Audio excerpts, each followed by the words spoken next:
Major funding for KPBS Evening Edition has been made possible in part by Bill Howe Family of Companies, providing San Diego with plumbing, heating, and air restoration, flood and remodeling services for over 40 years. Call 1-800-BILL-HOWE or visit billhowe.com. And by the Conrad Trebas Foundation, Darlene Marcos Shiley, and by the following.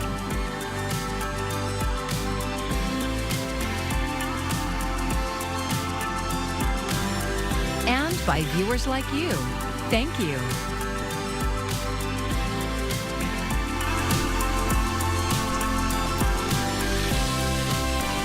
A proposal for a 22-story apartment building at Pacific Beach is causing a stir among neighbors. Thanks for joining us. I'm Maya Trabulsi. If approved, the project would tower above the surrounding buildings, which for decades have been limited to only 3 stories. But KPBS Metro reporter Andrew Bowen says it was reforms to state law crafted right here in San Diego that made the project possible.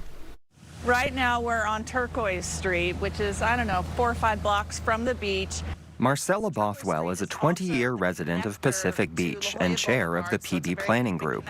What's behind me has been a cherished restaurant for decades, which is the French Gourmet. Froggies, I've, played games there, and then we have the gym, and then we also have the liquor store. This modest strip mall could soon become the neighborhood's first high-rise in more than 50 years. Development firm Colonimus is seeking to build 213 apartments, over ground floor retail, and more than 300 parking spaces. In theory, it's exactly where San Diego needs more housing. It's within walking distance to public transit, in alignment with state and local climate goals, and it's in a high-opportunity neighborhood, rich with good schools, jobs, and amenities. But Bothwell fears the project's height and density will change Pacific Beach for the worse. We need housing for our firefighters. We need it for our teachers so they can go and they don't have to make a commute that's like an hour long. We need affordable housing in Pacific Beach and all along the coast. That's not disputed. But the trade-off here is a mockery to a well-intentioned law. That law is the state's Affordable Housing Density Bonus. It offers developers incentives like relief from height and density regulations.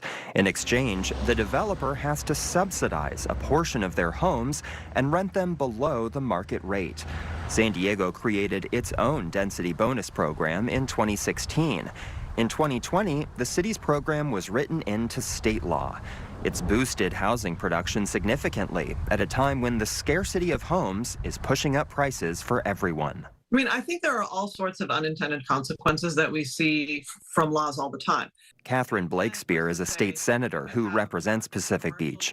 She recently sent a letter to state housing officials voicing opposition to the project, which includes 10 affordable homes. Part of her opposition is over a technicality. Most of the apartments in the building will be legally considered visitor accommodations. That's urban planning speak for hotel rooms. But they'll be built just like apartments and can be rented out as long-term housing, which is exactly what the developers plan to do.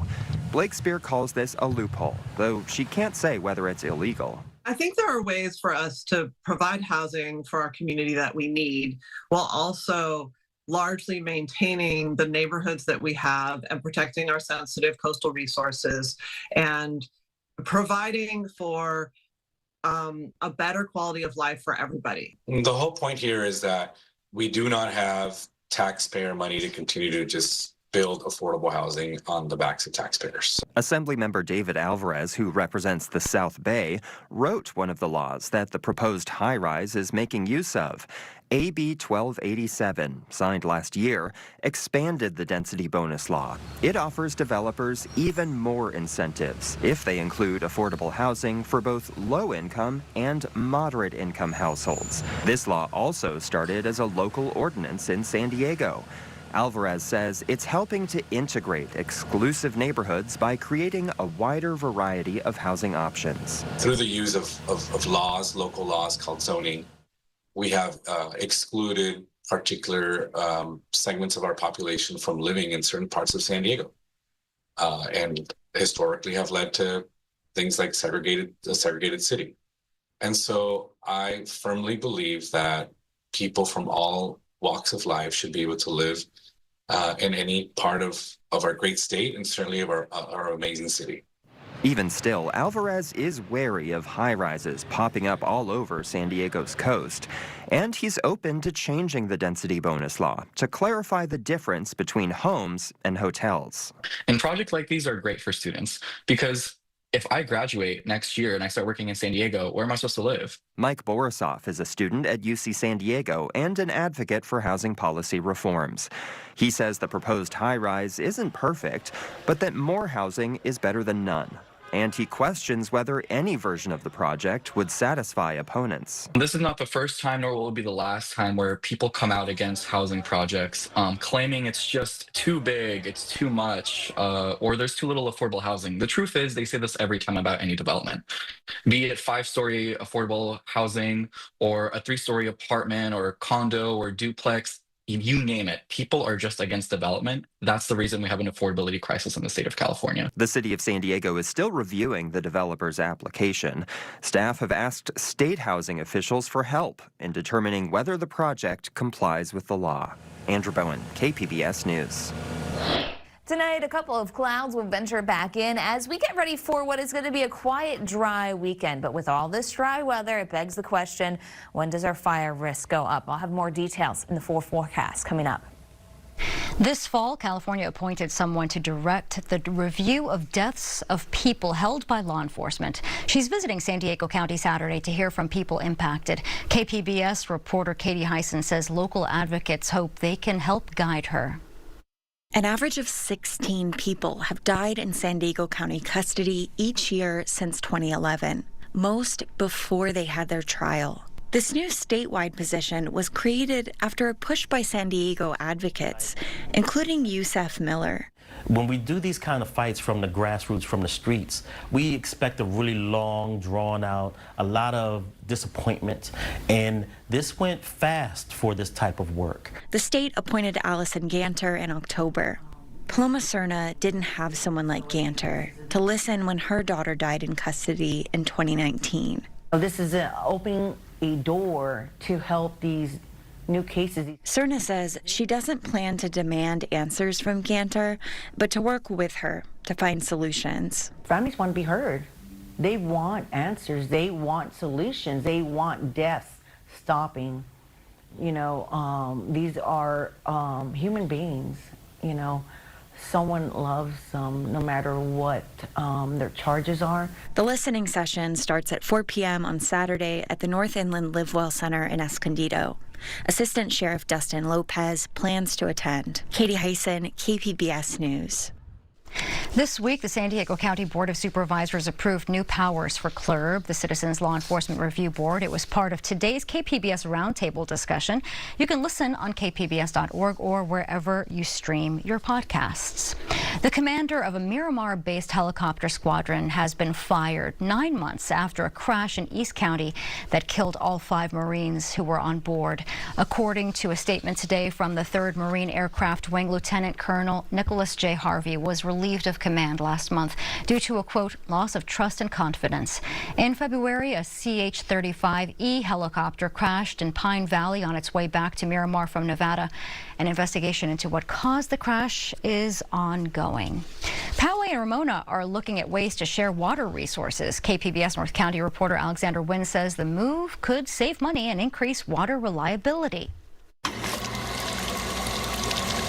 Water is a precious resource, especially in the drought-prone San Diego region. This is one of the reasons the city of Poway has been looking to diversify its water resources for the past 30 years. But it's really never gotten to a point where we were able to execute a project. Eric Heiderman is the director of public works for the city of Poway. He says the city is at a point where it needs to develop this. In 2019, backed-up storm drains contaminated the drinking water, leading to Poway's first-ever boil water advisory. It was born out of that, but the other thing that's really important to know is that about 4 or 5 months before that event happened, we had sent a letter to the San Diego County Water Authority initiating conversations to get this project going. While it was a coincidence, he says that event set the path to today, where Poway and the Ramona Municipal Water District enter into a Memorandum of Understanding, or MOU, to explore sharing water resources. We're really excited about this new potential of working together. Erica Wolski is the general manager at Ramona Water. She's hoping the agreement would lower water costs for both agencies. Right now, we buy water solely from the County Water Authority, and those costs are very high for treated water because the desal plant's included and all the storage and everything that's included. This is the flow control facility that connects Poway and Ramona. Right now, the valve only flows one way, to Ramona. What this MOU does is allow both sides to explore the feasibility of building a two-way valve. So we're hoping that if we buy raw water, send it to Poway, and then they treat it for us, it would be at a lower cost per acre foot than if we buy it from the County Water Authority. Poway, in turn, will get another source of treated water when its water treatment plant is offline. Right now, Poway can send water to Ramona on an emergency basis, but not the other way around. We're looking at a design that will help install kind of a bidirectional meter that will allow flows to go both ways. So in essence, we would be sharing this facility with Ramona. The preliminary results of the feasibility study won't be ready until early next year. Both agencies would still need to formally approve the project before work can begin. Alexander Nguyen, KPBS News. The Millennium Library in Chula Vista is one step closer to opening with 2 new tenants. This week, the city signed letters of intent to enter 2 long-term leases with film production company Chula Vista Entertainment Complex and San Diego State University. The founder says the project will happen in 2 phases. In phase 1, the top 2 floors would be leased to the film company. And then in phase 2, the company plans to buy land from the city across the street to build a 90,000 square foot sound stage. You know, I've had plenty of people reach out to me that say, oh, I live in town, live in Oceanside, live in up north, and they're driving to LA, commuting multiple times a week, multiple times a month to work. And we want to bring them back home. If we have the infrastructure in town, we can start to attract these jobs and these productions back. And San Diego State would also bring its School of Nursing and Global Campus programs to the first floor of the library building. Construction is expected to be completed next year. Sightings of mysterious aircraft over New York and New Jersey are heightening safety concerns. But as Laura Aguirre reports, there are still few solid answers from the U.S. government. All the ones over here. There's 2 behind here. There's 2 over there. Yeah, look. Mysterious drones over New Jersey and New York are still being reported nightly. Their origin remains elusive, publicly at least. We have no evidence at this time that the reported drone sightings pose a national security or a public safety threat. The White House suggesting many might not be drones at all. It appears that many of the reported sightings are actually manned aircraft that are being operated lawfully. Yes, a lot of these are aircraft, are commercial flights, but a lot of them are actually drones, and that's confirmed. New Jersey State Assemblyman Paul Kenitra says he's seen the drones himself, as have hundreds of other residents who, he adds, have phoned in tips and taken videos for weeks now. Another witness, the mayor of Belleville Township, noted that the craft appear able to avoid detection by traditional methods. Our state police helicopter has gotten close, lights go off, and they go away. New Jersey House Democrat Josh Gottheimer, tight-lipped after meetings with a number of agencies, including FBI, Homeland Security, and the FAA. The briefings that I've received to date, I'm not concerned about any imminent threats to public safety or our national security. The nuances of how they're saying there's nothing to worry about are what you should worry about, right? Gottheimer says allaying public fears is on the feds. And I've made this very clear to the FBI, to Homeland Security, and the FAA. They must immediately disclose more information to the public. I'm Laura Aguirre for KPBS News. As we inch closer to the holidays, San Diego fire officials are sharing important safety reminders. Lithium-ion batteries are common in many of the electronics you might give as gifts. They're popular because they are lightweight, they charge faster, and have a long lifespan. But San Diego Fire Rescue told our media partner KGTV those batteries were responsible for at least 104 fires last year. Making sure that when you're buying a battery on Amazon online or at a store, that you check for that label that says it's been certified, tested, to make sure it's a high quality battery. And firefighters say fires caused by lithium-ion batteries can flare up quickly and could be tough to put out. The most common culprits of these kind of fires in homes are phone power banks and electric scooters with low-quality batteries. While electronics can pose a physical threat, they can also impact a child's mental health, too. Karen Kafa has some expert tips for parents looking to gift their child a smartphone or another device this year. If all kids and teens want for the holidays is a smartphone, smartwatch, or other online device, experts say give with intention and guardrails. Any technology device that you give a kid or gift a kid should have a specific purpose in mind, especially in the earliest stages. Pediatrician Dr. Natasha Burgert says young children who get too much screen time too soon may not have time to develop crucial social and motor skills. If they are spending hours a day just with a piece of glass that they are swiping, they are not able to develop those skills. Burgert says she's also noticed some adolescents with unchecked screen time struggle with mental health.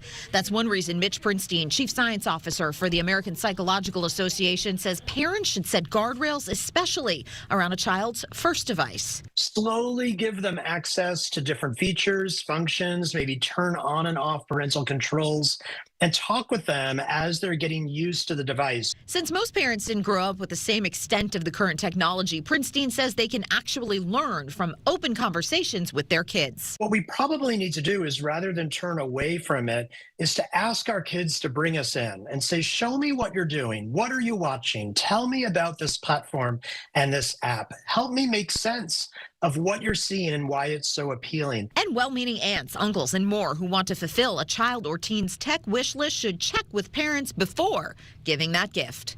In Washington, I'm Karen Kafa.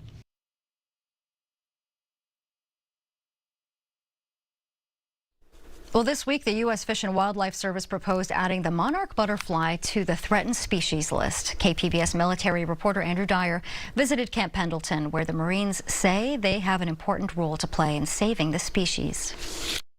Biologists from Camp Pendleton show U.S. Fish and Wildlife officials one of several habitats set aside on the base for monarch butterflies. Nicole Alt is the director of the Center for Pollinator Conservation at the Fish and Wildlife Service. She says Camp Pendleton is one place monarchs spend the winter. There are historic overwintering sites, whether they're currently active or have been active in the past. And by establishing and monitoring these habitats, Fish and Wildlife and Pentagon officials plan to help conserve monarchs. They say the milkweed plant is key to the butterfly's resurgence. So the adults lay eggs on the milkweed, the caterpillars grow, and then turn into butterflies generation over generation, and then that last generation does the migration. And so native milkweed as well as native flowering plants are really important for monarchs and other pollinator species for their life history and as well as for food. Monarchs are found throughout the continental United States and migrate to warmer climates for the winter. Many go south, but those in the western U.S. come to the California coast. It's this western monarch population the service says has declined more than 95% since the 1980s and has a 99% chance of extinction by 2080. Brigadier General Nick Brown is the commander of Camp Pendleton and oversees all Marine Corps bases in the western U.S. He says the biologists on staff at the base work hard to preserve its natural resources. Birds, reptiles, mammals. So there's a long list of protected species here on Camp Pendleton that our environmentalists work to preserve every day. Camp Pendleton is the largest stretch of undeveloped coastline in Southern California. I think if Camp Pendleton didn't exist, this would be like a Dallas-Fort Worth, where I think that urban sprawl would take over. So we work with the state, closely with the state, to preserve things like this beach that you see behind me, as well as the training areas here aboard Camp Pendleton. Alt says when it comes to pollinators, everyone can help the conservation effort. Whether that's planting milkweed in their yard, encouraging native flowers in open space or rights of way, because that's going to help both the monarch and other native pollinators. And we all can do a little bit. That's the incredible thing about pollinator conservation. Public comment on adding the monarch to the threatened species list is open through early March, and the final decision is expected by the end of next year. Andrew Dyer, KPBS News.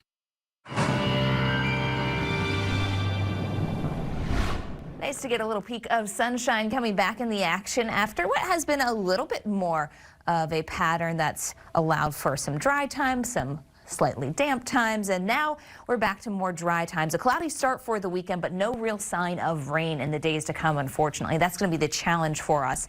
And the worst news is that as we go into next week, there will be an offshore flow coming in. It's going to take our temperatures up and away. But as it does that, too, it will also elevate that risk for fire danger. So we know that'll be coming back into the forecast as we go to the middle of next week. Tonight, though, fairly quiet out there. Clouds probably coming back into the play here. 49, though, the low overnight tonight. We go to 40 in Escondido and take a look at some of these numbers out in the 30s here for Mount Laguna. So we definitely have the chill coming back in. New storm system, though, coming into the west keeps the pattern very active. If you are traveling up the I-5 this weekend, maybe you're visiting some family or friends, it is the season, but it will be a difficult setup because we do have so much rain and some wind still pushing its way on through the western U.S. We miss out on it here locally, but like I said, if you're traveling north out of Southern California, you'll have those challenges. 64 tomorrow's high as we head throughout the day. Clouds will be increasing as we go throughout the day, too, so it won't necessarily be the brightest. Borrego Springs headed towards 70 degrees.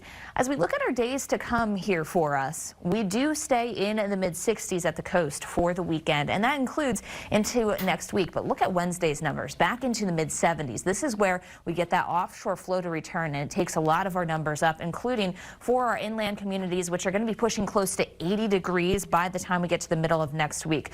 So again, cloudy start to the weekend here with Saturday, or at least not as bright as we can often see it. We'll have some of those clouds still lingering on Sunday, even for the mountain communities, staying in the 50s there before we go to lower 60s on Wednesday. Desert communities, not quite as big of a change for Wednesday, but still a little bit warmer as we talk about that new pattern coming through. For KPBS News, I'm AccuWeather meteorologist Melissa Constanzer. It's a tale as old as time. In December, a generous and jolly fellow rewards well-behaved children with gifts. But in some European legends, that man is accompanied by Krampus, who punishes naughty kids. KPBS North County reporter Tanya Thorne says this weekend, Krampuses will be convening in Vista.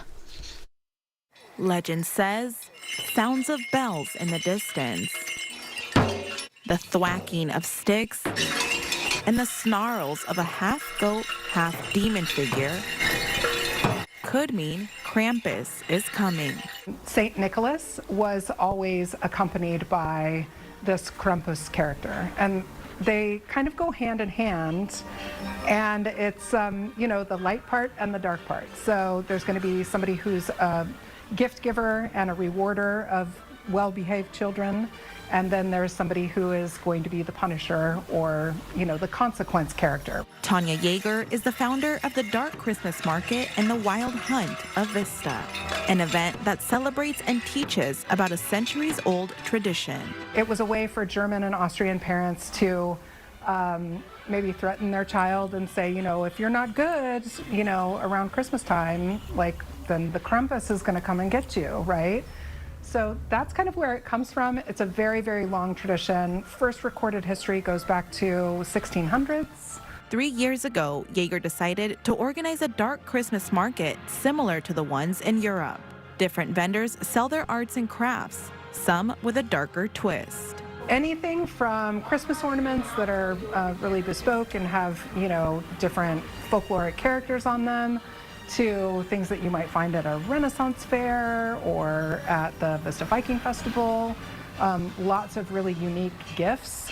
As the night gets darker, Yeager says the chiming of bells in the distance means the Wild Hunt is about to begin. The procession will feature different characters that parade through the market. So we don't just have Krampuses, we've got things from Welsh culture, German culture, from Eastern European culture, from Italian culture. Our Krampus wranglers, who are our safety people, actually walk with them, and we have some people who actually hand out little pamphlets that kind of talk about the folkloric characters that you might see along the way. Yeager acknowledges the scenery may not be for everyone, which is why education is incorporated into the event. The procession itself, because it is at this time of year and it has such intense imagery, I think can be misunderstood. And so I think there's a lot of people that are really excited about it because it is different. But I also think that there's a lot of people that are, a little wary of it because of the intense imagery. The event is family friendly and offers a learning opportunity for all. But Yeager does have some advice for younger visitors. The imagery is intense, and what I want to tell people is that if you would take your child maybe to a haunted house during Halloween, and you would take them into, even just walk them into the Spirit Halloween store, I think this is okay. Yeager hopes the event grows and attracts people from all walks of life. She says that's what the event boils down to. The Christmas time period and the holiday time period isn't necessarily the same for everybody. Some people really love it, and then some people it brings up lots of different conflicting emotions. And what I found is that we can all kind of, no matter if you like the really bright, wondrous side of it, or you're kind of like, I love the old, finding out about these old, darker traditions, it galvanizes everybody and it brings a lot of people together. And that's what we need, is unification of people. The Dark Christmas Market starts at 4 p.m. on Saturday in downtown Vista. The Krampus procession begins at 7:15 p.m. Tanya Thorne, KPBS News.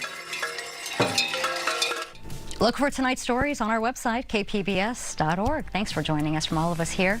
Have a great evening. Major funding for KPBS Evening Edition has been made possible in part by Bill Howe Family of Companies, providing San Diego with plumbing, heating, and air restoration, flood and remodeling services for over 40 years. Call 1-800-BILL-HOWE or visit billhowe.com.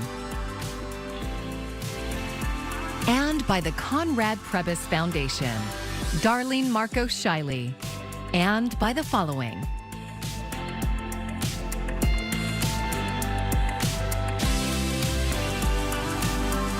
And by viewers like you.